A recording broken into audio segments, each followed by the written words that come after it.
Pour l'œil de la présidentielle, un jeune sur deux juge important de vivre en démocratie. Un jeune sur deux, c'est pas mal, mais un jeune sur deux seulement. C'est une enquête fracassante menée par deux sociologues pour l'Institut Montaigne avec Harris Interactive. Près de 8000 jeunes Français de 18 à 24 ans ont été interrogés. Bonjour Michel Fize. Bonjour. Vous êtes vous-même sociologue, chercheur au CNRS, spécialiste de la jeunesse et auteur de ce livre « L'école à la ramasse, l'éducation nationale en faillite ». C'est publié aux éditions de l'Archipel. Un jeune sur deux, seulement 52% précisément, juge très important de vivre en démocratie. Écoutez, c'est là que l'on voit un décalage entre les générations.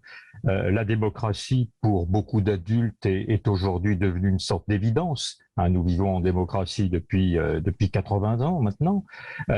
Donc, on avait presque fini par considérer que la démocratie représentait une sorte de fin de l'histoire politique, qu'on était au stade supérieur de la vie politique. Eh bien, je crois que les jeunes nous rappellent que la démocratie, finalement, est un régime comme un autre et un régime qui peut basculer. Dans l'histoire, on a vu quantité d'exemples où la démocratie a engendré la dictature, la tyrannie. On peut penser à la Grèce antique, mais plus près de nous, la République de Weimar.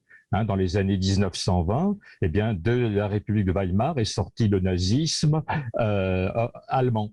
Voilà, donc on voit bien que quand on est dans une situation de crise aussi, tout est mis en question, tout est mis en doute, et y compris donc le régime politique. Et ce ne sont pas d'ailleurs que les jeunes. Je le disais, l'enquête a interrogé 8000 18-24 ans. Elle a aussi interrogé la génération de leurs parents, 1000 personnes de 46 à 56 ans et 1000 personnes de 66 à 76 ans. En gros, les jeunes, leurs parents et leurs grands-parents. Quand on regarde les chiffres, plus on est vieux, plus on juge important de vivre en démocratie. Moins on est vieux, plus on est jeune, moins on trouve ça important. C'est surprenant pour vous ou pas ? Alors, il faut faire attention parce qu'on est là aussi face à du déclaratif. Il y a aussi peut-être une volonté de se démarquer de l'ancienne génération. Bon, il est vrai qu'il faut constamment rappeler que la démocratie, ça signifie la liberté, la fraternité, l'égalité, toutes sortes de choses dans lesquelles les jeunes sont bien contents de vivre également. Mais c'est vrai que, on le voit en Europe, il y a une tendance populiste, je dirais la bonne tenue politique au niveau des sondages d'Éric Zemmour et même de Marine Le Pen montre qu'effectivement, il peut y avoir dans l'esprit des gens, et des jeunes en particulier, une autre vision de faire de la politique. Alors, au-delà des partis contestataires qui sont très bien représentés dans la jeunesse, il y a surtout une part très importante de cette jeunesse, d'après cette enquête, qui est complètement détachée des partis politiques, avec cette question qui est assez surprenante. Près de la moitié des jeunes, Michel Fize, qui ont été interrogés sur les 8000, trouvent, je cite, acceptable ou compréhensible de s'affronter à des élus pour protester ou alors d'insulter le président de la République. Alors là, nous avons eu ce que j'appelle, moi, la dérive morale de notre société.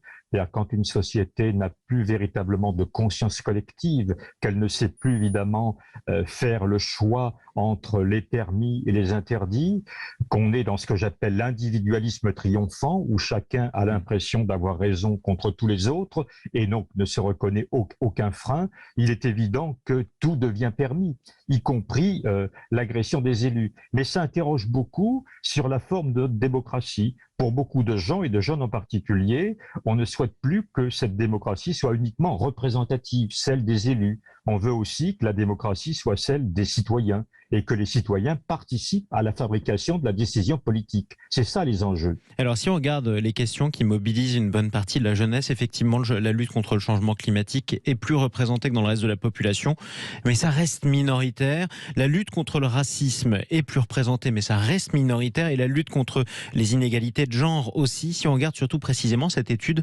ceux qui s'intéressent à l'une de ces trois thématiques ne s'intéressent pas forcément aux autres. Est-ce que ça vous surprend ? Je crois qu'il y a aussi un clivage dans les situations des jeunes.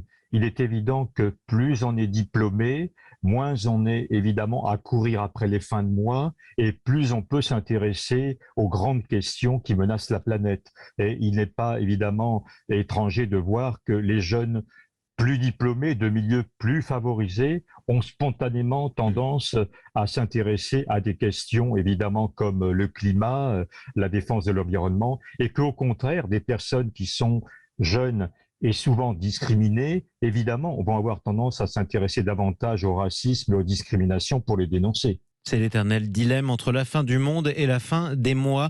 Merci beaucoup, Michel Fize.